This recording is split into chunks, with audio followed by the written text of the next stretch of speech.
Bem-vindos! Hoje vamos falar de uma das árvores que mais frequentemente vai aparecer ao longo do nosso itinerário, a tamareira. A tamareira, por ter um caule e um porte ereto e também pela disposição das suas folhas, que se assemelham a raios de sol, mas sobretudo porque é de facto uma árvore que não perde nunca as suas folhas, que se vão renovando eternamente, foi desde muito cedo associada à ideia de vitória e de triunfo.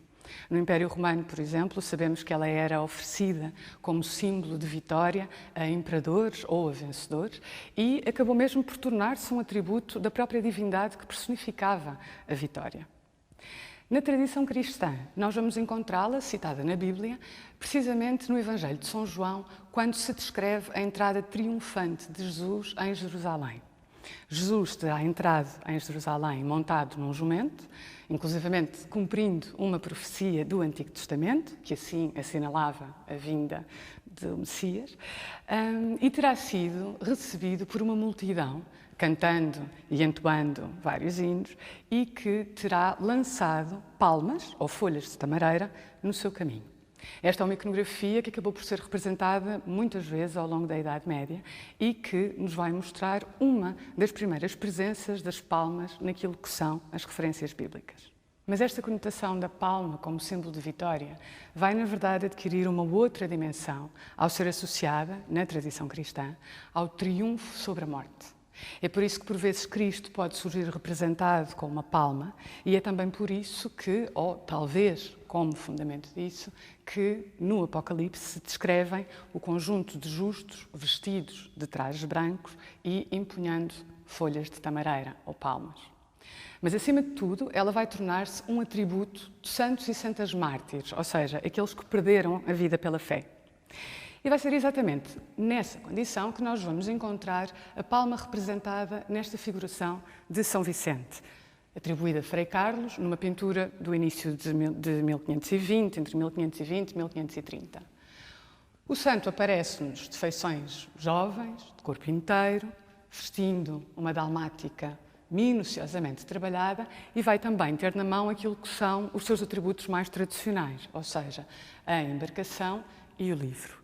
Mas, precisamente, vai também segurar na sua mão uma palma, precisamente aludindo a essa sua condição de mártir. Esta ideia das palmas como atributos dos mártires vai ser tão comum que nós vamos conseguir encontrá-la várias vezes ao longo do nosso percurso e ao longo da própria coleção do museu, tanto em pintura como em escultura ou noutras formas artísticas. Mas neste itinerário, as plantas podem por vezes aparecer a desempenhar um papel que é um pouco diferente deste de atributo ou de metáfora de uma personagem sagrada. Elas podem, na realidade, não apenas contextualizar ou dar um apontamento paisagístico, mas ser como que verdadeiras personagens ou mesmo protagonistas de um episódio da história sagrada. E é isso que nós vamos ver neste painel do retábulo do Paraíso, atribuído à oficina de Gregório Lopes, e que vai estar dedicado ao episódio da fuga para o Egito. A Sagrada Família terá de fugir para o Egito precisamente para fugir à perseguição de Herodes, que tentava matar o menino Jesus, naquilo que depois vai originar o chamado Massacre dos Inocentes, e terá sido precisamente no decorrer dessa viagem que terão ocorrido não um, mas 2 milagres que vão envolver precisamente a presença ativa da tamareira. Segundo os Evangelhos apócrifos e segundo o Evangelho mais concretamente de Pseudo-Mateus, o que vai acontecer é que num repouso dessa fuga, a Virgem Maria, sentada por debaixo de uma tamareira, portanto à sombra da tamareira, vai olhar para cima e vai sentir desejo de comer algumas das tâmaras. Ora, as tâmaras estavam absolutamente inalcançáveis, precisamente pelo porte da tamareira, e é nessa altura que Jesus terá ordenado à árvore que se curvasse para que pudesse oferecer os seus frutos à Virgem. Este episódio foi muitas vezes representado a partir da Idade Média, por vezes apenas com a tamareira curvando o seu caule e oferecendo os seus frutos, e às vezes também fazendo intervir 1, 2 ou cada vez mais anjos que vão como que auxiliar São José a recolher as tâmaras. Mas, na verdade, este não é o único milagre da tamareira descrito por Pseudo-Mateus.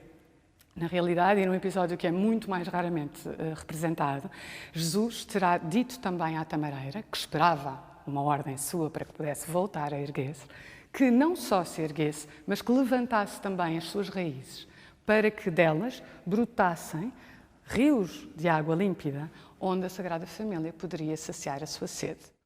E é uma alusão a esse primeiro milagre que Gregório Lopes vai representar, então, neste painel. O que vemos é a Sagrada Família atravessando um deserto, montada num jumento, e depois vemos, precisamente, a tamareira ligeiramente curvada, com a ajuda da intervenção de uma série de anjos que estão a fazer chegar até junto a São José um cacho de tâmaras que vai sendo recolhido neste cesto.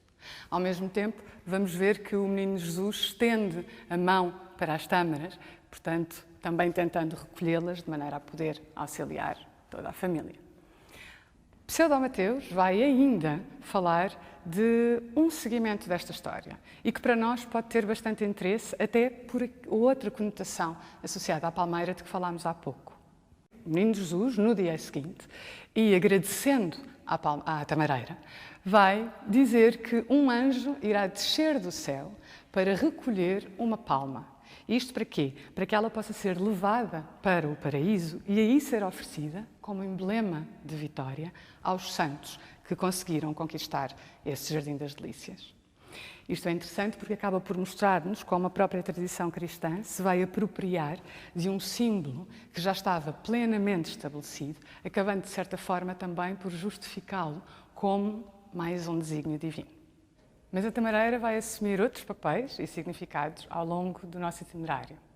Fica o convite para que venham descobrir alguns deles.